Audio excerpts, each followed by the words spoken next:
Olá, pessoal. Eu passei um tempinho sem gravar aulas, mas é porque, na verdade, as aulas para essa segunda prova já estavam todas gravadas, né? Se vocês repararem, vai até reações complexas e, na verdade, até essa aula já tinha sido gravada, né? O que faltava? Catálise enzimática, certo? E polimerização, que vai ficar para outra prova, né? Mas como eu já dei essas aulas, então vou deixar gravado também, tá? Muito bem.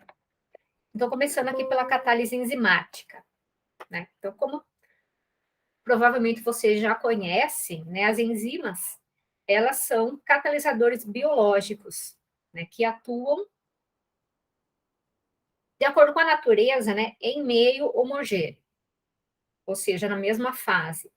Porém, vale um parênteses aqui, de que, na realidade, nós podemos também imobilizar enzimas.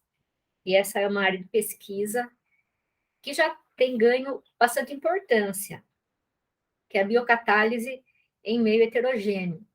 Isso facilita, né, a recuperação da enzima, facilita a separação dos produtos ao final, né? Então, é comum se fazer a imobilização de enzimas, por exemplo, em materiais cerâmicos, em sílica, em carbonos ativados, né?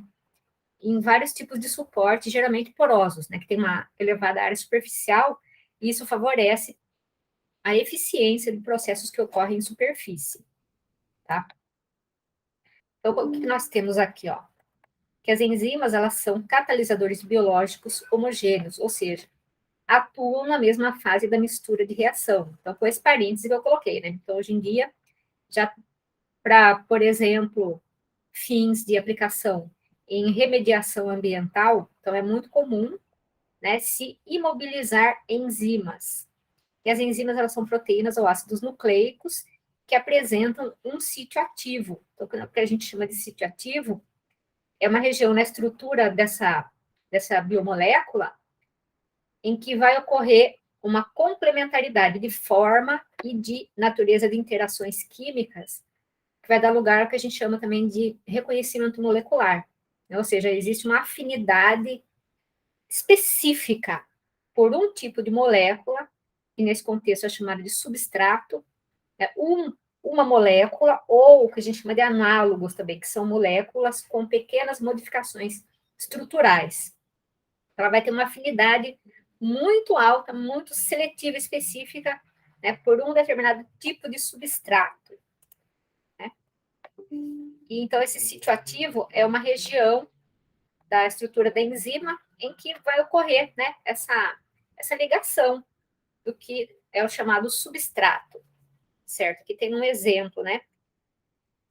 Aqui a gente está observando, certo, uma enzima DHFR, dihidrofolato redutase, da E. coli, com alguns substratos. Substratos são essas moléculas que a gente está destacando a estrutura aqui, né? Então, onde tem essa cadeia em verdinha. Ou aqui também. Então, onde a gente tem essa representação aqui na forma de fitas ou de tubos, isso, na verdade, só para representar grandes regiões da cadeia da enzima. Então, essa ligação do substrato no sítio ativo da enzima, ela segue uma premissa que é chamada de modelo de chave e fechadura. Eu tenho um encaixe tão perfeito que, por analogia, a gente pode entender como chave e fechadura, né? Seguindo aqui também. Então, essa figura aqui é do livro do Atkins, tá? Aqui a gente pode observar, né, ó, lock and key. Então, chave e fechadura. Então, o sítio ativo, aqui com a letra E, é a enzima, esse é o nosso substrato. Então, a gente pode ter tanto a geometria, né, o arranjo do sítio ativo, ele já propício à ligação do substrato, ou então ele, em princípio, apresentando uma outra característica de termos de forma, mas depois tem um encaixe induzido, certo? Pela aproximação do nosso substrato. Perfeito? Então, em termos da cinética da catálise enzimática, o que é que se observa na prática? Então, observa-se em laboratório, em estudos de catálise enzimática, algumas características que são típicas, né, desse tipo de processo, tá? Então, a gente tem que, vamos chamar aqui de S, é o nosso substrato, então S0 aqui é a concentração inicial do substrato, então é essa molécula que vai se ligar no sítio ativo da enzima e que uma reação da qual ela participe é que vai ser catalisada por essa enzima. Nesse mesmo contexto, E0 é a concentração inicial da enzima. Então, o que a gente observa em termos da dependência da velocidade da reação catalisada por enzima? Então, a gente observa que, para um dado valor, certo, da concentração inicial da enzima, né, a velocidade de formação do produto, ela pode ou não depender da concentração inicial do substrato. Então, em que situação, né, da concentração do substrato? Quando esses valores de concentração inicial, eles forem baixos, né, a velocidade da reação catalisada pela enzima vai depender da concentração do substrato. Agora, se a concentração inicial do substrato for alta, ela não depende, né? Então, isso é uma coisa, uma observação até que peculiar, né? Ou seja, a gente tem um reagente, que é o reagente principal da reação, ele que vai ser transformado. Então, a velocidade da reação pode ou não depender da concentração dele. Quando que vai depender? Quando essa concentração for baixa. Essa concentração, desde o início, ela for baixa. E se essa concentração ela for alta, aí a velocidade não vai depender. Tá? Então, vai passar a ocorrer a reação a uma velocidade constante, que é chamada velocidade máxima. Né? E quem foi que explicou, que propôs um mecanismo que permite a gente compreender por que isso acontece? Foram esses dois pesquisadores, Michaelis e Menten. Então, o mecanismo de Michaelis-Menten explica essas observações. E esse mecanismo, ele pode ser escrito de maneira bem simples. Aqui nós temos E, que é a enzima, S, que é o substrato. Então, na primeira etapa, nós temos a formação do complexo enzima-substrato. Num processo, né, que se estabelece como equilíbrio. Então, E mais S em equilíbrio com ES. Quem que é ES aqui? É o complexo enzima-substrato. Então, ele se forma e ele está em equilíbrio com os componentes dissociados.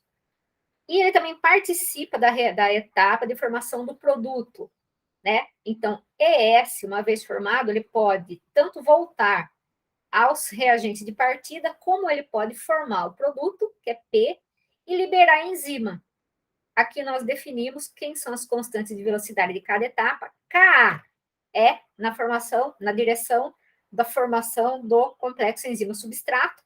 K' é no processo reverso e Kb é o processo que envolve a geração do produto, tá? Então, a gente vai demonstrar o quê? Que a expressão de Michaelis-Menten, né, a famosa equação de Michaelis-Menten, para a velocidade de formação do produto, que é essa expressão aqui, Kb E0, 1 mais Km sobre S0, onde Km é a constante de Michaelis, que é dada por essa expressão aqui. Então, a constante de Michaelis, ela envolve uma combinação dessas constantes das diferentes etapas. Né? Então, como é que a gente trata? A gente vai tratar para tentar justificar essas expressões aqui com base na aproximação do estado estacionário, tá?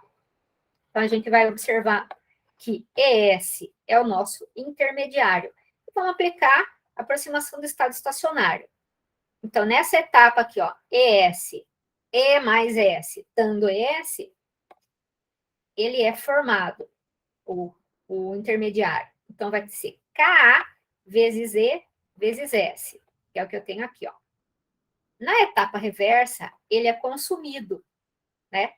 O intermediário. Então, vai ser menos K'ES, que eu tenho aqui, e como ele participa da outra etapa também, em que ele é consumido, a gente vai ter menos KBES. Então, KES, menos KES, menos KBES. Se eu passar K', né?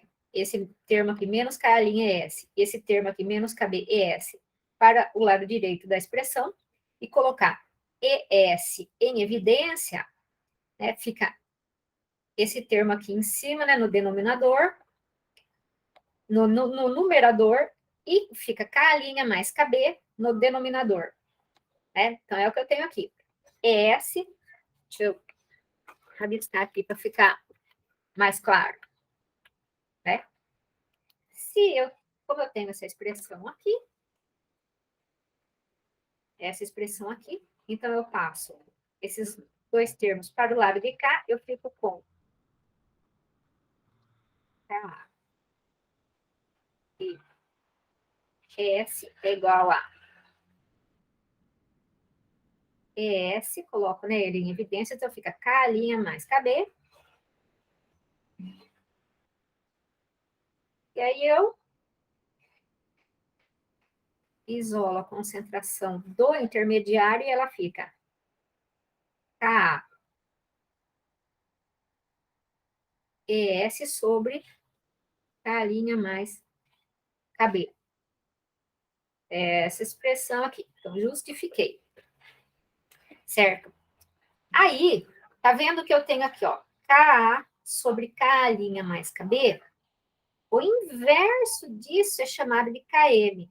Então, Km, que é a constante de Michaelis, ela é Ka' mais KB, que é o que eu tenho no denominador, sobre o que eu tenho no numerador, né? Então, aqui, ó, no denominador vai entrar Km.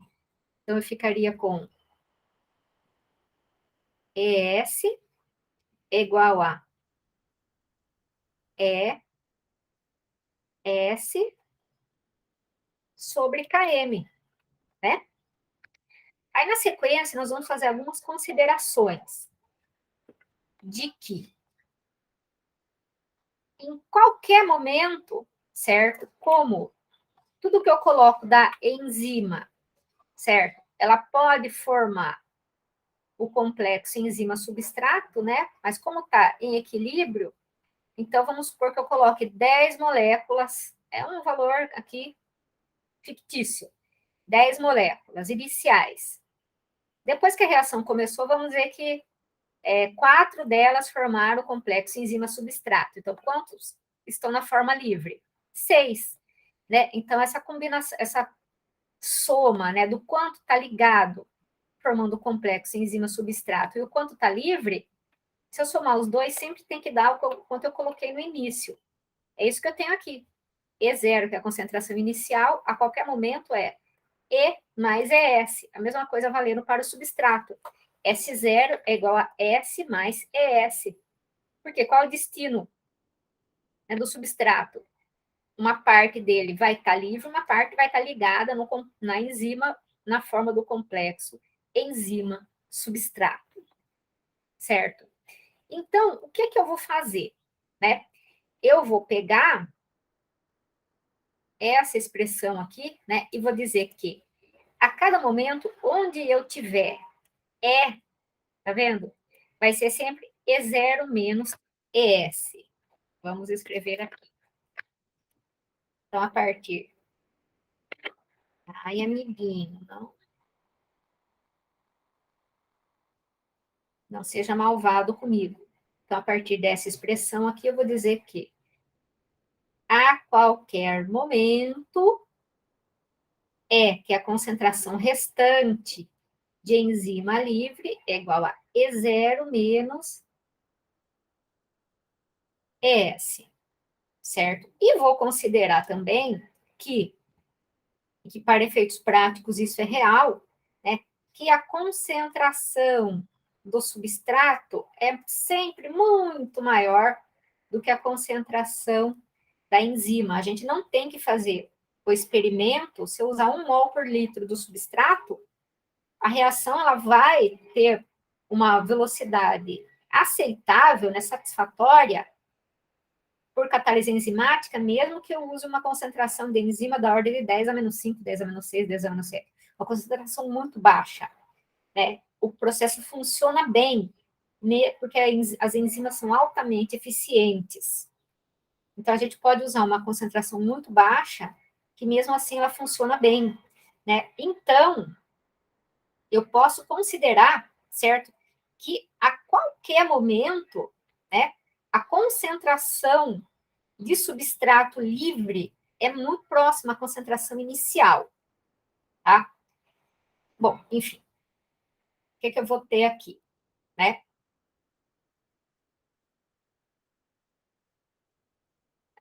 Notem que isso que eu falei está escrito aqui, ó. Concentração de substrato livre é aproximadamente igual à concentração inicial. Então, a qualquer momento, S é aproximadamente igual a S0. E aproximadamente igual, não. Aqui não tem aproximação. É igual a E0 menos ES. Tá? Então, quanto sobra da enzima livre a cada momento é a diferença entre o quanto eu coloquei no início e o quanto está ligado no substrato. Para que tudo isso? Para eu fazer uma substituição nessa expressão aqui, certo?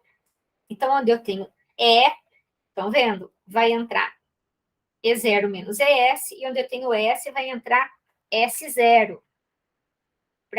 Basicamente, é o que foi feito aqui, ó. Passa KM para cá multiplicando. Eu vou ter ES vezes KM é igual a E versus S. Depois, fazendo essas substituições que eu comentei, a gente vai ter isso daqui, né? Aí sim, se a gente distribuir esse produto, né? Se eu fizer E0 vezes S0 menos ES vezes S0 e isolar ES, eu vou ter essa expressão aqui, né?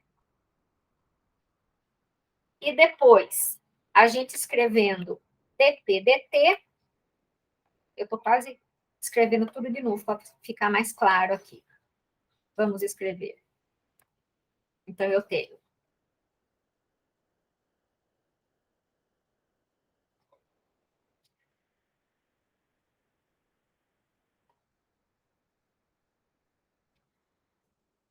aqui K, aqui K', aqui KB. Então,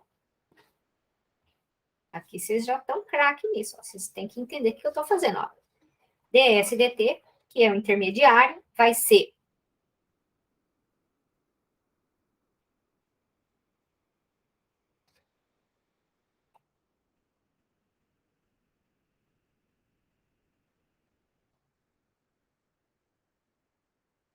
igual a zero.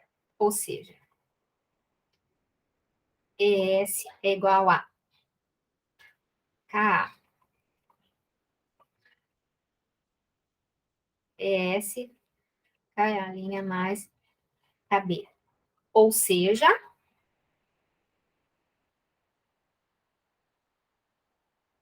sobre KM. Como? Aqui eu vou ter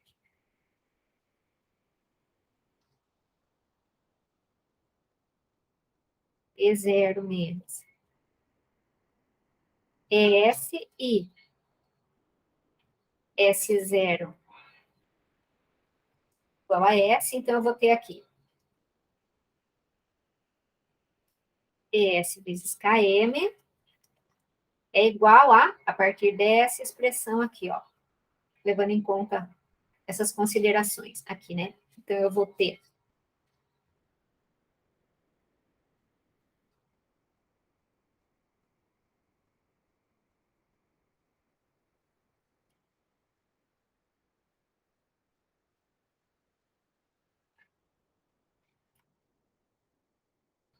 deixa eu só ver se eu não errei aqui.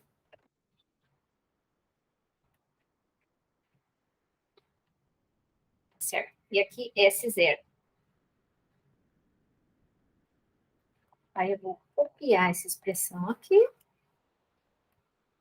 para um novo slide, certo?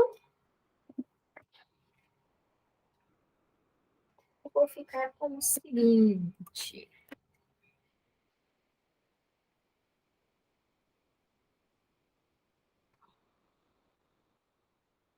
ES km é igual a E0 S0, certo? Menos ES S0. Aí eu passo o termo que tem ES para cá.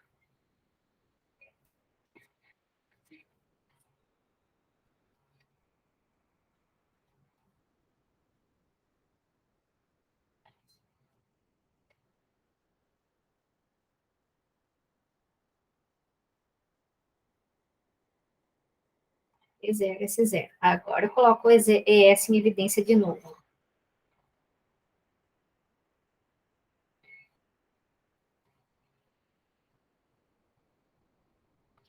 Né? Imagine que eu coloquei ES em evidência aqui, ficaria ES parênteses KM mais S0. Então, KM mais S0 passa para cá. Aqui, beleza, tem uma expressão. E dP/dt, que representa a reação global, vai ser KB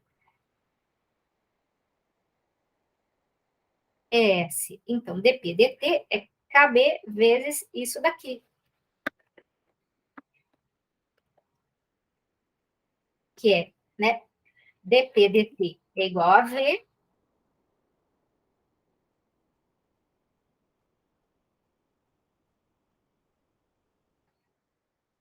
KB ES, onde é KB E0 S0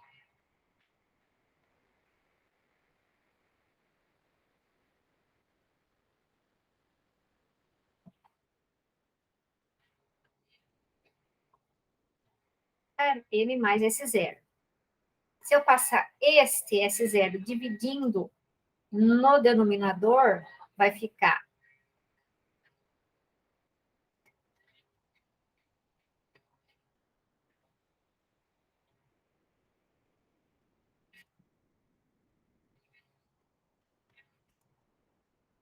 que é igual a KB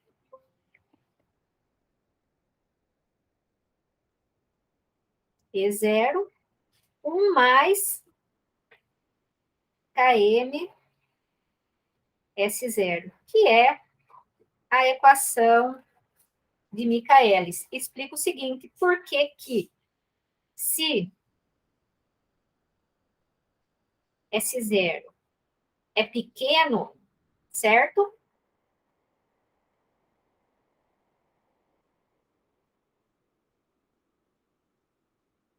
KM sobre S0 é grande. Tá vendo? E não pode ser desprezado.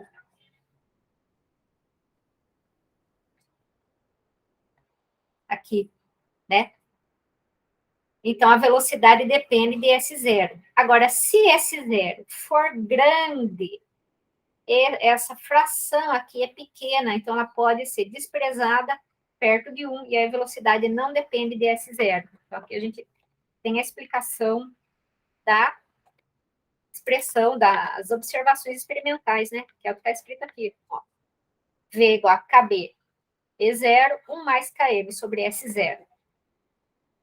Quando S0 é pequeno, ou seja, ela é muito menor que KM, certo? Esse termo aqui, ele é grande, ele não pode ser desprezado em comparação com 1. Agora, quando S0 é grande, KM sobre S0 é muito pequeno e pode ser desprezado em comparação com 1. Aí só sobra V igual a KB sobre E0.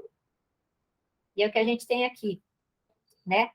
Quando você tem uma concentração do substrato pequena, que é por aqui, ó, a velocidade, ó, ela depende dele. Quando a concentração é grande, a velocidade tende a um patamar, ela passa a ser constante. E o que a gente chama, né? De que aqui Vai, meu filho? Funciona aqui. Esse patamar tende a ser V máximo, que é KB, E0, certo? Então, V máximo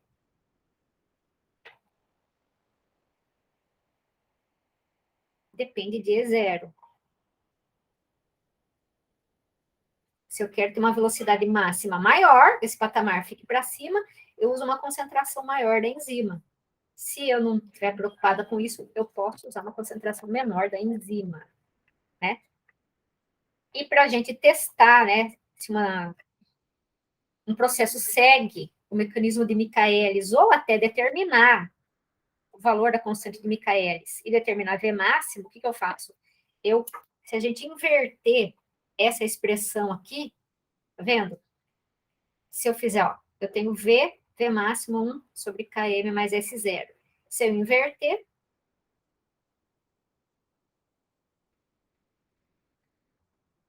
um sobre V é igual a V máximo aqui, 1 mais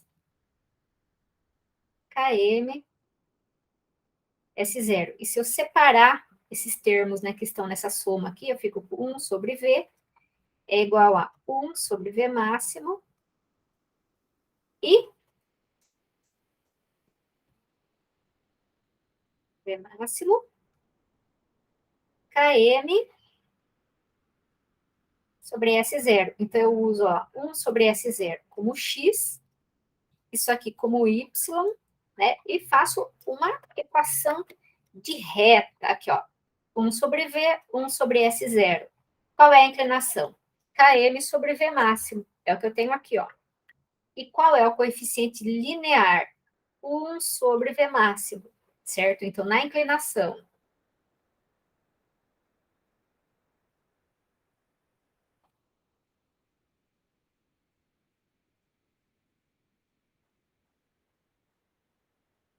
coeficiente linear, 1 sobre V máximo, né? Aqui temos alguns exercícios, né, de aplicação de fórmula só. Aqui, dando vários valores de concentração inicial do substrato e medidas da velocidade, pede que a gente determine a constante de Michaelis e a velocidade máxima. Então, você tem que fazer o quê? 1 sobre a velocidade versus 1 sobre S0.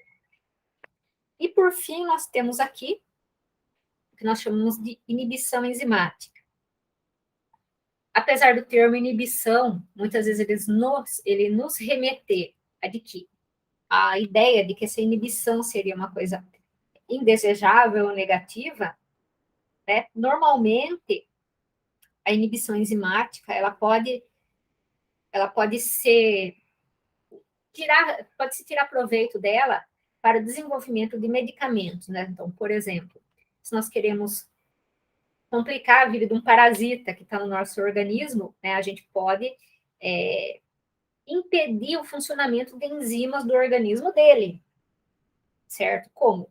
Utilizando como medicamento substratos que inibam o bom funcionamento de enzimas do organismo desse parasita, né? E para isso tem que se fazer um estudo da inibição enzimática. Como é que ocorre a inibição enzimática, né? O inibidor, vamos voltar na nossa figurinha lá. O inibidor, ele é uma substância que ele pode também se ligar ao sítio ativo da enzima, impedindo, certo, a ligação do substrato, ou ele pode até se ligar em outra posição da enzima com o substrato já ligado, que de qualquer jeito ele diminui a concentração do complexo enzima-substrato apropriado que entra nesse mecanismo aqui, né? Então, ele prejudica esse mecanismo de qualquer forma, ou ele impede a formação de ES, ou ele compete com o substrato original né, pela ligação na enzima, de modo que ele forme um complexo, uma outra substância que é complexo ESI, né, que é o complexo enzima-substrato inibidor, e que de qualquer jeito diminui a concentração desse, diminui a atividade desse processo, né? Então, a gente representa aqui essas duas possibilidades. Então, aqui, enzima mais inibidor forma o complexo enzima inibidor, que é EI. E o inibidor mais o complexo enzima substrato, ou seja, se esse inibidor ele é capaz de se ligar na enzima, mesmo quando a enzima já está ligada ao substrato, né? Ele também pode prejudicar o processo. Então, vale também. E a gente representa esses dois processos aqui através da constante de equilíbrio deles. Eu vejo que esse equilíbrio, ele só, por conveniência, né? Ele foi representado não nessa direção aqui, né? Como está esse primeiro, mas ele foi representado na direção inversa. É só por uma questão de conveniência. Certo? Então, define-se aqui a constante de inibição como EI sobre EI. E a constante de inibição linha, que é a outra possibilidade, ESI sobre ESI. E aí a gente precisa representar agora, né, o quão esses processos são importantes. Então, a gente vai representar da seguinte maneira, né? Pensando assim, certo? Que escrevendo I sobre KI ou I sobre KI' a partir dessas expressões aqui. Então, I sobre, então tá vendo, ó? Você tá passando o KI para cá e tá passando EI sobre E para cá. I sobre KI, né, é igual a EI sobre E. Então, I sobre KI representa o quanto a concentração do complexo enzima inibidor, né, essa concentração, ela é maior ou menor comparada com a concentração de enzima livre, né? Ou seja, se aqui dá um número grande, quer dizer que eu tenho bastante do complexo enzima inibidor e sobrou pouco desse. Agora, se for um número pequeno, quer dizer que forma pouco. Agora, aqui, I sobre KI' é igual a ESI sobre ES. De qualquer jeito, essas razões aqui, elas representam, né, a razão da concentração do complexo contendo o inibidor ligado à enzima, com ou sem o substrato, em relação à enzima livre ou ao complexo enzima inibidor, né? E a gente compara o valor dessa razão com 1. Por que 1? Porque vai dar uma magnitude, né, do quanto isso foi ligado. Por exemplo, a gente chama de alfa, né? 1 mais I sobre KI. 1 mais I sobre KI é 1 mais isso daqui. Então, se isso daqui for muito pequeno, tende a 0. Então, esse alfa, né? Então, vai ser igual a 1. Então, alfa igual a 1, alfa, ele é um parâmetro que é usado, tá vendo aqui, ó, para comparar a razão de concentrações com o número 1. Então, se formar muito desses complexos contendo o inibidor, você vai ter 1,5, 2, 3, 4, enquanto, né, se formar muito. Agora, se não formar quase nada, alfa igual a 1. Ou alfa linha, que tem o mesmo significado, vai ser igual a 1. Né? Então, a gente coloca esse alfa naquela equação do gráfico que a gente faz. Certo? Então, ele vai fazer o quê? Com que se eleve esse valor aqui, ó, do coeficiente linear. Tá vendo? Porque é ele que entra aqui. Se o coeficiente linear original, que é 1 sobre V máximo, sei lá, valia 1. Se ele aparece lá como 3, 4, quer dizer que você tem, né, um grande valor. Então, a gente observa tanto pela inclinação quanto pelo valor aqui, ó. Certo? Então, é assim que a gente estuda inibição enzimática, tá? Bom, então, basicamente é disso que se trata essa aula, e quando estiver mais próximo da segunda prova, a gente faz exercícios, tá? Então, tchau.